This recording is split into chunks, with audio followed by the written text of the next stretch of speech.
21 TV-ում իր աշխատանքն է սկսում ապրենք առողջ է, բարև ձեզ, ես Տաթևն եմ Արաքելյան։ Այսօր հաղորդման ընթացքում հյուրընկալել եմ բժիշկ էնդոկրինոլոգ Գրետա Մուրադյանին, սակայն մինչև զրույցին անցնել ուզում եմ ասել շնորհակալություն սպասարկման համար Արփինկա Բյութիին, տեղեկացնելով, որ այն գտնվում է Իսակով 42 կոտորակ 3 հասցեում, հեռախոսահամարն է 044 31 27 38։ Բարի գալուս, շնորհակալություն, որ այստեղ եք։ Ես էլ եմ շնորհակալ, դες այդ միշտ հաճելի է։ Նմանապես։ Խոսել ենք մեր վանաձև գեղձի առողջության մասին, թերևս մի այսպես համակարգ, որ կարծես թե վերջին տարիներին իր հետ հանդիպող հիվանդությունների արդյունքում սկսեց ստիպել, որ ավելի շատ իր մասին խոսենք, ավելի մեծ ուշադրություն դարձնենք, եւ ի վերջո հասկացանք, որ սա մի համակարգ է, մի խնդիր է, որով պայմանավորված են շատ այլ հիվանդություններ, նույնիսկ առաջին հայացքից որևէ կապ չունեցող։ Այո, եւ ոչ մի գանգատ չունեցող։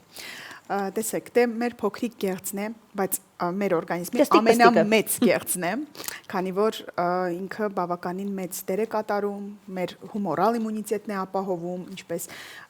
ճարպային փոխանակության, ածխաջրատային, սպիտակուցային, այսինքն այդ փոքրիկ քանակը նույնիսկ ինքը ահռելի դեր է կատարում եւ համարվում է մեր օրգանիզմի դիրիժոր։ Ես եւս մեկ անգամ դա կրկնեմ, որովհետեւ ինքն է ամեն ինչ ռեգուլիրովկա անում, այսպես ասած։ Չէ՞ մի օրգան համակարգի աշխատանք, որի մեջ իր լուման չունենա։ Այո, չկա այդպիսի օրգան։ Ամբողջ բոլոր օրգանների վրա ինքը ունի իր ուրույն ազդեցությունը։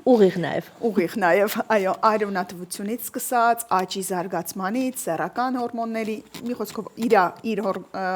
հորմոնների վանաձև գեղձի արտադրված հորմոնների ազդեցությունը ամենուրեք է։ Այսինքն դրա համար մենք կարող ենք ասել, որ օրգանիզմի առողջությունը շատ մեծ կախվածություն ունի վանաձև գեղձի առողջությունից։ Լավ։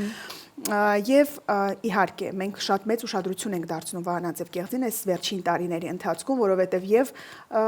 գիտությունն է զարգացել, եւ հետազոտման մեթոդներն են ավելացել, եւ տեղեկատվությունը բնակչության ավելի շատացել է,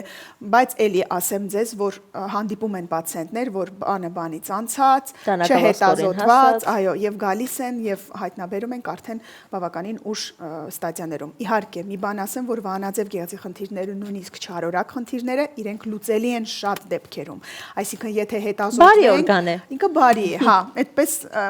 փորձել է ամեն դեպքում բարի մնալ, որ հնարավոր է լուծել այսինքն խնդիրը։ Եթե գոնե մեկ անգամ տարին հետազոտվել եւ պարզել ինչ խնդիր ունենք։ Տեսեք, դուք նշում եք, որ վանաձև գեղձի խնդիրները նաև բարի են, ճակերտավոր ասած, որովհետև իրենք լուծումներ ունենում են։ Բայց մյուս կողմից էլ հանրության մեջ տարածված կարծիք կա, որ եթե հիվանդացել է վանաձև գեղձը կամ նրա ֆունկցիան տուժել է,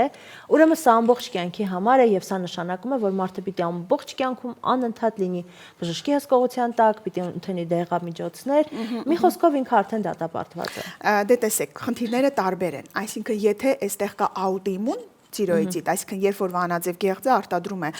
հակամարմիններ եւ գեղձը անընդհատ վնասվում է, դա կարող լինի ժառանգական նախատրամադրվածությամբ, օրինակ շատ դեպքերում ասում են, չէ, ընտանիքում կա վանաձև գեղձի խնդիր եւ փոխանցվել է։ Այստեղ խոսում են հակամարմիններով պայմանավորված այդ աուտոիմուն տիրոիդիտի մասին։ Այդ դեպքում իհարկե, եթե հորմոնի նույնիսկ շեղում չկա,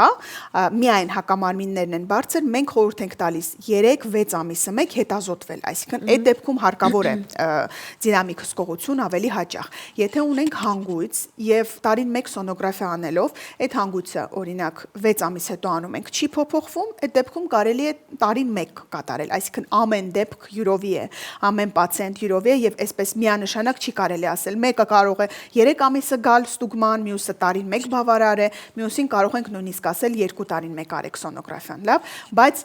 ավելի ամենաճիշտը պրոֆիլակտիկ նույնիսկ զննման համար տարին 1 հետազոտվելն է։ Լավ։ Վերջին տարիներին նաև ցանկացած խնդրի դեպքում, երբ մենք գնում ենք բժշկի մոտ, ոչ էնդոկրինոլոգի մոտ, բոլոր հետազոտությունների մեջ, եթե ոչ առաջինը, գոնե երկրորդ հետազոտությունը պահանջվում է վանաձև գեղձի ստուգում։ Սա եւ սոնոգրաֆիկ հետազոտություններն են, եւ որոշակի հորմոնների ստուգումն է։ Սա ինչ է հուշում, որ մենք սկսել ենք հասկանալ եւ ընկալել, որ թեկուզ միայն վանաձև գեղձի ֆունկցիան կարգավորելով կարելի է այլ խնդիրների միանգամից լուծում ստանալ։ Այո, շատ ճիշտ եք, որովհետև Նույնիսկ տղամարդկանց մոտ։ այո, տարիներ առաջ նույնիսկ շատ դեպքեր են եղել, երբ որ բալիկին են կորցրել եւ նույնիսկ գինեկոլոգները այդ ժամանակ ՏՏԳ-ն չէին, տեսհաշը չէին որոշում։ Այսինքն այդ ժամանակը անցավ, էլի տեղակակ միջոցների շնորհիվ, այլ լուսաբանման շնորհիվ մենք հասկացանք, այո, դուք էլ միանշանակ ունեք, որ հասկացանք, որ ՏՏԳ-ն շատ կարեւոր է։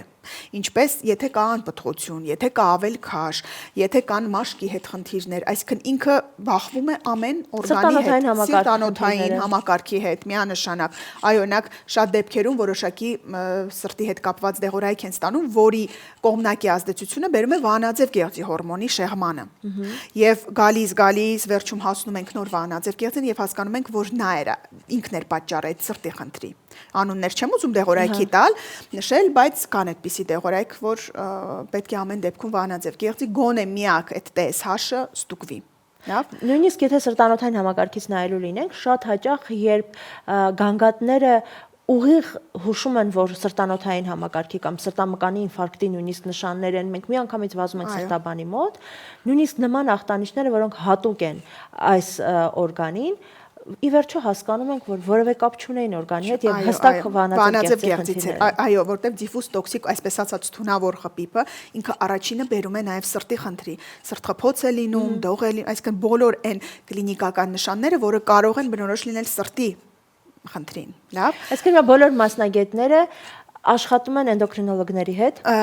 համատեղ, այո, պետք է համատեղ եւ գինեկոլոգը, եւ կարդիոլոգը, եւ նույնիսկ մաշկաբանը, այսինքն բոլոր մասնագետները իրար հետ համահունչ պետք է աշխատեն։ Եթե խնդիրը բացահայտվում է, անպայման ուղղորդվի էնդոկրինոլոգին եւ հակառակը։ Իսկ մենք ասում ենք համալիր մոտեցում, այստեղ էնդոկրինոլոգի աշխատանքը պարտադիր է, որովհետեւ ինքն է հենց դիրիժորը։ Այսինքն, եթե նույնիսկ լսած կլինեք, որ ինչ որ մի բանից չեն հասկանում, շատ դեպքերում ասում են մի հատ էնդոկրինոլոգի այցարեք, կամ նյարդաբանի, կամ էնդոկրինոլոգի, որովհետեւ ճիշտ է։ Իրականում ճիշտ է, որտեղ էնդոկրին համակարգը դեռ շատ բաներ կա, որ բացահայտված չի,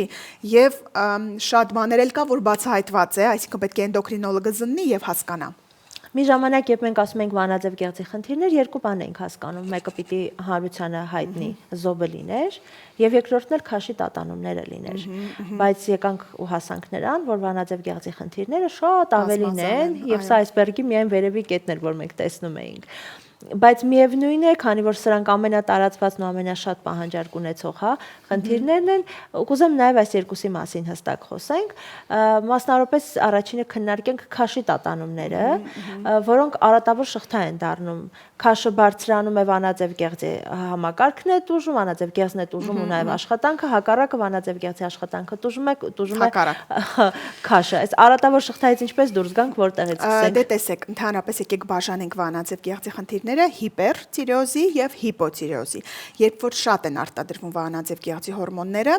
այսպես ասած յոդը շատ է, այդ դեպքում նիհարում են։ Քաշի անկում է տեղի ունենում, մաշկի խոնավեցում, փորլուծություն, այսինքն հակառակ պատկեր է լինում, այսպես ասած։ Երբ որ մենք ունենք հիպոտիրոզ, երբ որ թերի են արտադրում այդ հորմոնները, այսպես ասած TSH-ը բարձրանում է, ազատ P4-ը իջնում։ Այստեղ մենք ունենք հակառակ քաշի ավելացում։ Քաշի ավելացում այտուցների հաշվին, այսինքն ավելի շատ այս պարագայում այտուցվում է պացիենտը։ Լավ, նույնիսկ ցիկլի խանգարում, կարող են ել մաշկի չորություն, այսպես կոչված սև արմունկները, որը շատ բնորոշ է հիպոտիրեոզին։ Դրա համար, այսպես կարելի ասել, երկու հատվածների է էլի բաժանվում՝ հիպերֆունկցիան եւ հիպոֆունկցիան, լավ։ Դրա համար այդ հիպոին իհարկե բնորոշ է քաշի ավելացումը, լավ։ Արդեն հիպոն իր հերթին կարող է հիպոին բերել շատ այլ խնդիրներ։ Դա կարող է լինել հանգուցավոր խփիպ, աուտոիմուն տիրոիդիտ, որը հետագա իր վերջնակետը լինի էլի հիպոտիրեոզը, կարող են լինել ենթասուր տիրոիդիտները, օրինակ կովիդից հետո շատ բարձրացավ այդ ենթասուր տիրոիդիտների քանակը, թիվը, իրանք էլի վերջնակետ կարող են բերել հիպոտիրեոզի թերֆունկցիայի, կախված նրանից, թե որ ստադիայում եւ ինչ վիճակում ենք մենք հայտնաբերում պացիենտին, լավ, կարող է աուտոիմուն տիրոիդիտը լինի, էլի ասում եմ, այդ հակամարմինները արտադրվի, բայց ինքը ֆունկցիոնալ չտուժի, այսինքն նորմալ արտադրվի, ոչ մի գանգատ, այսպես ասած, չունենա, քանի որ գանգատները հիմնականում լինում են, եթե կա հորմոնների շեղում, TTG-ի, ազատ T4-ի, այդ պարագայում կարող է ունենալ գանգատներ, լավ, եւ մի բան էլ կուզենամ նշեմ, որ երկաթի պակասն էլ շատ դեպքում, նաեւ վիտամին D-ի պակասը եւ այլ միկրոէլեմենտների կարող են անդրադառնալ TSH-ի վրա։ Այսինքն երբեմն տեսնելով բարձր TSH պետք չի միանգամից հորմոն նշանակել։ Այսինքն հարկավոր է կարգավորվել նաեւ այդ սպեկտրը նոր հետո տեսնել, որտեղ օրինակ շատ տենց փոքրիկ 18-20 տարեկան աղջիկներ են գալիս ու մոտ TSH-ը մի քիչ վերին, այսինքն 4 քանիս է, վերինից մի քիչ է բարձր, կամ նույնիսկ վերին շեմին է եւ միանգամից հորմոն են նշանակում։ Ես կուզենայի նշել, որ շատ կարեւոր է երկաթի դերը այստեղ, լավ, սելենի դերը, վիտամին D-ի դերը, որովհետեւ ես նկատում եմ նույնիսկ պրակտիկայում եւ գայդլայնների այդպես կա, ցույցված, որ պետք է անպայման վիտամին D-ի երկաթի եւ մնացած միկրոէլեմենտները կարգավորել, նոր հետո հորմոնը նշանակել, որտեվ եթե կա հորմոնի շեղում, մենք այդ հորմոնը չենք կարող նշանակել, հանել, օրգանիզմը սովորում է այդպես արդեն ապրել, աշխատել եւ հանելն էլ մեծ խնդրի կարաբերի, հասկանում եք։ Հիմա գիտեք, դուք խոսում եք ու ես մտածում եմ, երբ ես որպես պացիենտ եմ արդեն այս ամեն ինչին եմ, երբ մենք մոտենում ենք մասնագետին եւ ինքը ասում է, գիտեք, այս հետազոտությունները պետք է անցնել։ Բերում ես պատասխաններն, ինքն ասում է, գիտեք, պետք է նաեւ սրանք հետազոտել։ Մենք սկսում ենք հիասթափվել, դե լավ, հերիք է, ինչքան կարելի է հետազոտվել, սա արդեն հանձնել ենք, սա ձեզ ցուցիչ չէ, որպեսզի կարողանաք նշանակումներ անել, բայց արի ուտես, որ պետք է գտնենք ի վերջո պատճառը, այո, մի անալիզ, շատ համաձայն եմ ձեզ հետ, իհարկե լինում է այդպես, բայց արտասահմանում նույն ամբողջ սպեկտրը միանգամից որոշվում է առանց մտածելու, թե այս մեկը արեցին, թե չարեցին։ Միանգամից բոլորը որոշվում են։ Այստեղ քանի որ ֆինանսական աջակցությունը պացիենտի վրա է, դու մտածում ես քիչ սկզբից նշանակես, այդքան գումարային չի կարողանա, փորձում ես ինչ որ այդ քիչ եղածից ինչ որ մի բան գուշակել, հասկանալ, որ իրա վրա էլ շատ ծախս չլինի, բայց վերջի վերջո հարկավոր է մի հատ ամբողջը տեսնել, նոր հասկանալ, որտեղ ամբողջ օրգանիզմը ոնց որ ընդհանուր մի բան է, չի կարելի էլի մեկին նայել, մյուսը թողնել։ Եվ շատ դեպքերում ասեմ, որ կարգավորելով մյուս սպեկտրները, շատ դեպքերում այո, իրենք էլ են կարգավորում։ Լավ։ Քնի ռեժիմը, սննդի ռեժիմը, դա էլ կարա կապ ունենա։ Ի վերջո ասում են, չէ, պետք է բուժել հիվանդին, ոչ թե հիվանդությունը, շատ ճիշտ է։ Որովհետև այստեղ այո, կարող են իրար հետ առաջին հայացքից որևէ կապ չունեցող ախտանիշներ խոսել մեկ խնդրի մասին, համաձայն եմ, այո։ Եվ հասկանանք, որ մենք լրիվ ուրիշ տեղում ենք փնտրում, պետք է ավելի մեծ ուղղվածություն վերցնել։ Երբ մենք ունենում ենք ավելորդ կիլոգրամների խնդիր, նախ իդեպ մինչև սրան անդրադառնալը, այ ուզում եմ նշել, որ եթե տարիներ առաջ մենք մտածում ենք, որ էնդոկրինոլոգը կանանց միայն մասնագետն է, վերջին տարիներին հասկացանք, որ տղամարդիկ էլ ունեն վահանաձև գեղձ, եւ տղամարդիկ էլ կարող են ունենալ խնդիրներ։ Ի վերջո պետք է սա էլ հասկանանք, որ տղամարդկանց եւս էնդոկրինոլոգի աջակցությունը պետք է։ Հարցը նրանում է, որ կանանց մոտ ավելի շատ է հայտնաբերվում,